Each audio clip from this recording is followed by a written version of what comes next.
Back off, man. I'm a scientist.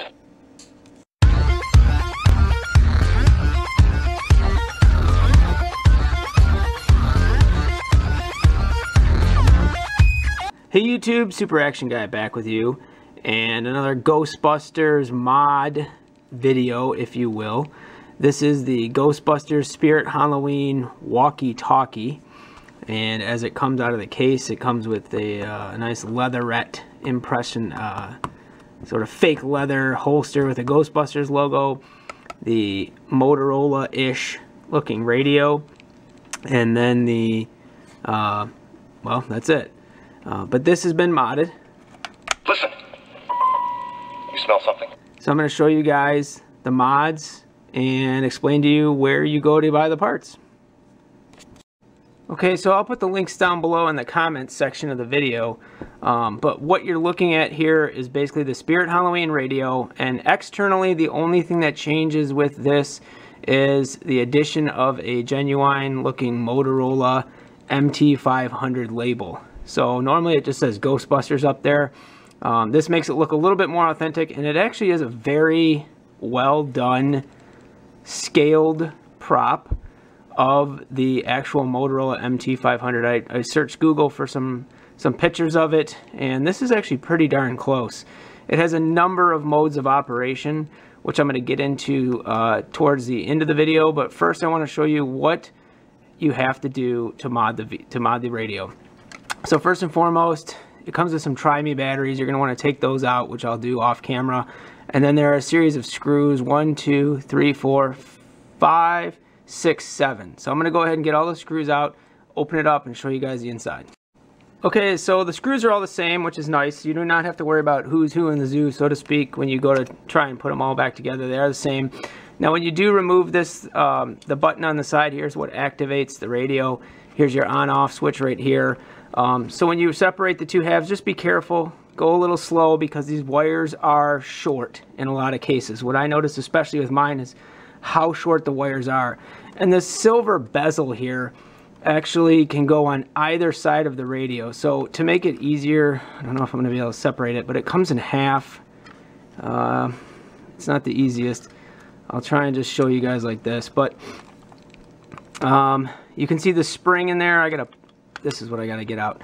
This is the activator spring back here. This is what you actually pushes the little button that connects to the circuit board, and that needs to come out very gently.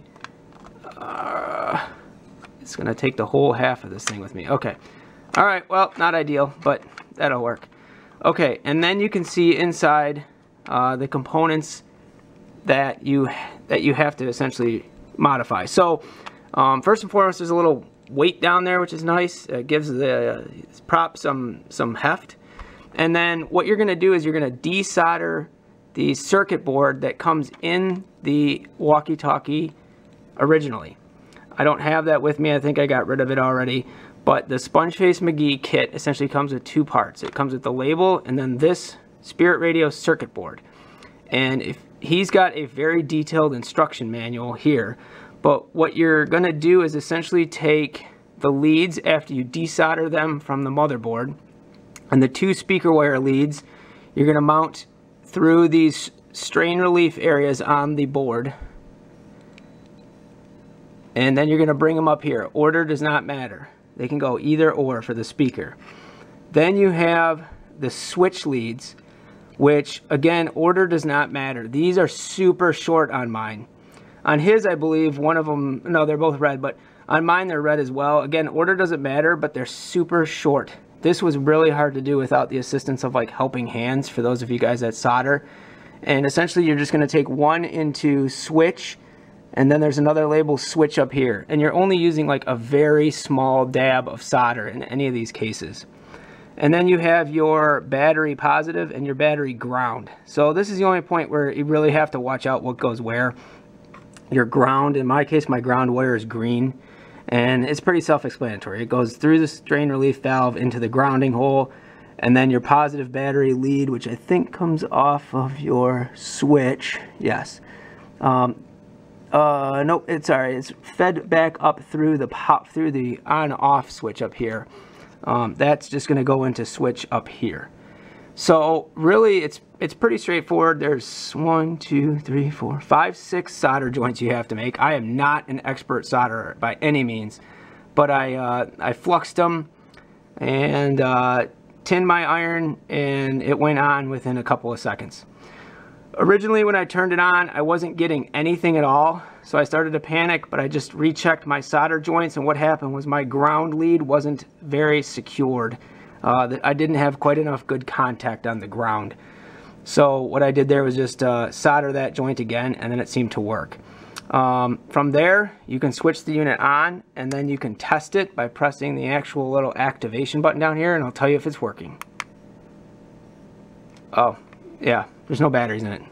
Sorry guys, this is real time, so you have to put batteries in it obviously for it to do anything. So other features, the only other things on the actual board, the board does come with a piece of positive and negative Velcro, and that's how you attach it to the back of the radio. Mine's a little crooked. I think it's just because the wiring is so short. I don't like taking this apart if I don't have to, but I figured I'd make this video and show you guys how I did it. So, and then there's a volume and delay potentiometer in here. They're super small. You need a jeweler's screwdriver to get in there. And essentially volume controls the volume of the speaker inside the walkie-talkie. Delay controls the delay between sequences. And I'll get into that in a minute after I put this all back together and go through the sequences now that you can experience. So that's it for the inside. 6 solder joints. You go down through the board, back up, and then that's your strain relief, which is really nice. Make those 6 solder connections. The only one you have to watch out for polarity wise is the battery, where you ground the grounding line. My grounding line was green. In his instructions, I believe it's orange. Your mileage may vary depending on what model of this walkie-talkie you get. But once you do that, I wouldn't mess with any of the other settings other than volume. I left delay standard. Whatever he has it set on, I left it alone. I didn't mess with that. Volume, I think I inched it up maybe a quarter turn just to get a little bit more volume out of the radio in case you're in a loud area. It might be easier for folks to hear. So I'm going to go ahead and put this back together, and then we will go through the features. Okay, let's go over some of the features now of how this works. So when you initially flip it on, you're going to get a sequence of Ghostbusters sounds from Ghostbusters Movie 1, Ghostbusters 2, Ghostbusters the video game, and I believe that's it. And they cycle sequentially through. If you short 2 of the jumpers inside the motherboard, which I did not bother doing because you have to bridge a wire between them, you can essentially change them from sequential order to random. I wasn't that worried about it. I left them in sequential order. So all that means is you're going to get Ghostbusters 1, then Ghostbusters 2, then Ghostbusters the video game. So going in order, it'll sound something like this. And what it happens is every time you depress the button like that, I'm a scientist. you get a new sound. Listen. You smell something? Get her. That was your whole plan. Get her. We're scientific. You've earned it. Okay, so that's mode operation 1. It's going to cycle through all the different sound effects. Now, if you press and hold this button for a count of between 1 and 3 seconds, I'll see if I can do it, it puts you into an interactive mode. 2, 3. Yeah, what's up? And then you can play along with the radio if you're at a party or something like that. It's really cool. Ray, can you come over here? No can do. We're following a big PKE signal. Don't want to lose it. Peter, are you there? What? Can you come over here, Peter? Sorry. Please? What about pretty please? Pretty please? I'm not taking the stairs. Today's not my cardio day. Okay, and then you'll get Egon, and then you'll get Winston. So there's a little script you follow, but basically the lines are the same for you as the owner of the walkie-talkie, and then the Ghostbusters respond, which is absolutely phenomenal. It's really cool that they do that. It's a lot of fun. I was messing around with this, and I showed my kids, and they're like, oh, how are you doing that? Now if you hold the button down for approximately 5 seconds, you get the following. Pick up your phone and call the professionals. Ghostbusters! Our courteous and efficient staff is on call 24 hours a day to serve all your supernatural elimination needs. We're ready to believe you. So super cool, you get the Ghostbusters television commercial audio. And the last mode of operation, you hold it down for, I like to hold it down for more than 7 seconds, because if I do exactly a count of 7, it doesn't work, so we'll go through that.